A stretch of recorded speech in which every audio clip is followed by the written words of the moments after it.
Kryeministri Edi Rama ka zhvilluar ditën e sotme një takim me fermerët në Divjak për skemën kombëtare 2026. Në takim ishte e pranishme edhe zëvendës kryeministria dhe ministre e infrastrukturës dhe energjisë Belinda Balluku. Gjatë fjalës së tij, kryeministri Edi Rama deklaroi se qeveria ka vendosur në dispozicion të fermerëve garancinë sovrane e cila mund të shkojë deri në 1 miliard euro, por që nuk është shfrytëzuar sa duhet nga fermerët.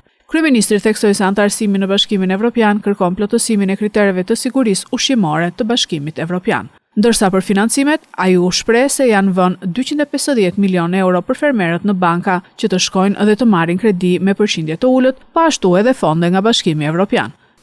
Ne kemi vënë dispozicion të bujqësisë 250 milion euro që mund të shkojnë dhe 1 miliard në rast se do të konsumohen përmes Bankës Shqipërisë në bankat e nivelit 2, ku të gjithë mund të shkojnë dhe të marrin kredi që janë me garanci nga shteti, dhe ku normat e interesit janë shumë më të ulta se sa normat e interesit në bankat e nivelit 2, kur shkohet jashtë kësaj garancie. Gjithashtu kryeministri Rama foli edhe për ngritjen e ndërmarrjeve të vogla të agropërpunimit nga fermerët në bashkëpunim me bashkitë. Bashkë me bashkitë duhet që të gjithë ata që kanë interes, një grup ka interes të bëjë një përpunim nuk e di domateve, një grup tjetër do të bëjë përpunim të frutave, të krijojmë ndërmarrjet e përpunimit, ku bashkit janë thjesht dhe vetëm garante të financimeve për të marrë këto fonde.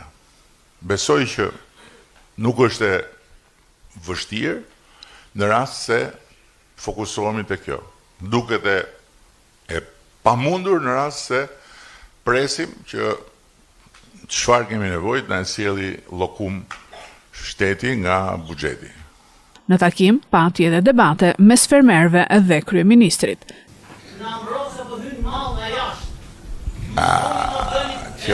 Kjo nuk ekziston. Jo.